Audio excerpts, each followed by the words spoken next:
Here's a quick video to share my experience with the weather barrier on my project.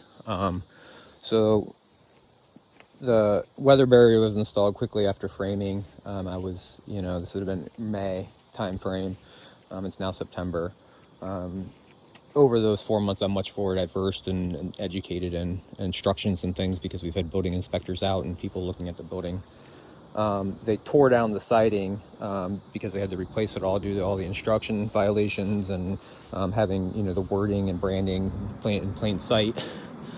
So then that was my first look at the Tyvek weather barrier. I'll call it more of an educated person as opposed to kind of earlier I just assumed everybody would follow the instructions and thought no deal.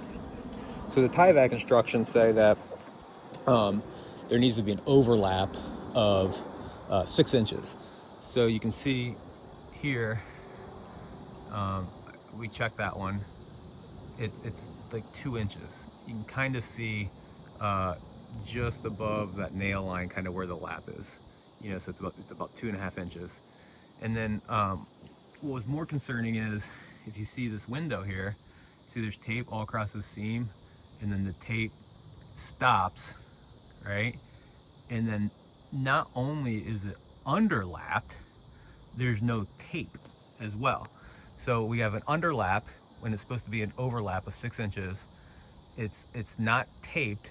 And then on the original install, they had no flashing above the trim.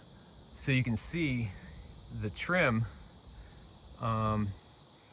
sat right on where that piece was. So the water would have went down the building, hit that trim, and then it was actually tilted backwards because there's no shims around the window flanges, and the water presumably could have went right in that hole and rotted all the exterior wood behind it, all because of underlapping and no tape at the seam.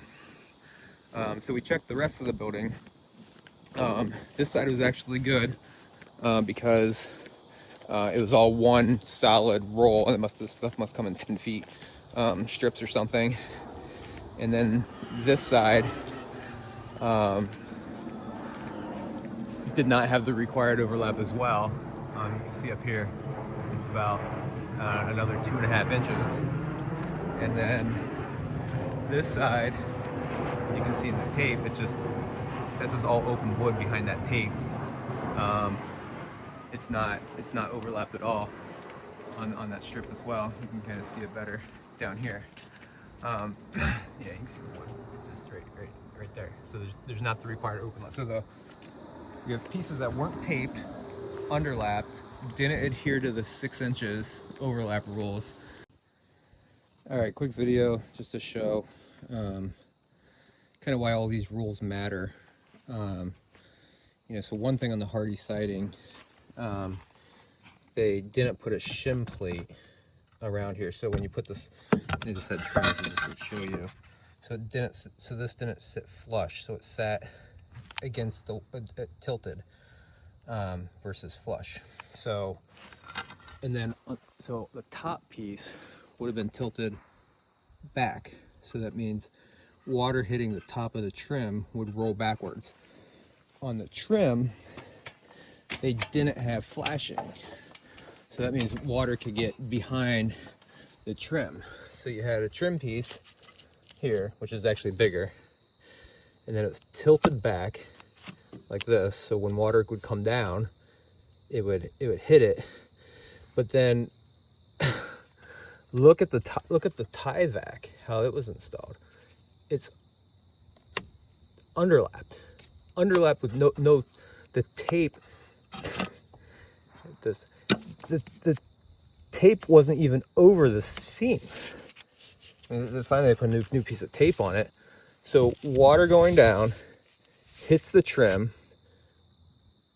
Trim is tilted backwards because of the flange here. All the water goes to the OSB. I mean, this is how it was installed the first time. It's just, I mean, luckily we caught it, but like this would have been in a couple years, all mold. This would have been all like rotted wood. Like if we didn't catch this and we didn't get this installed the right way. I mean, there's still no overlap, and this is all hacked together because they had to move this window. This window was moved 4 times because they didn't get the window right. But like, that's fine if you got to move the window, but like, it doesn't mean like we're not gonna follow the Tyvek rules. Hopefully we get it right on the second attempt.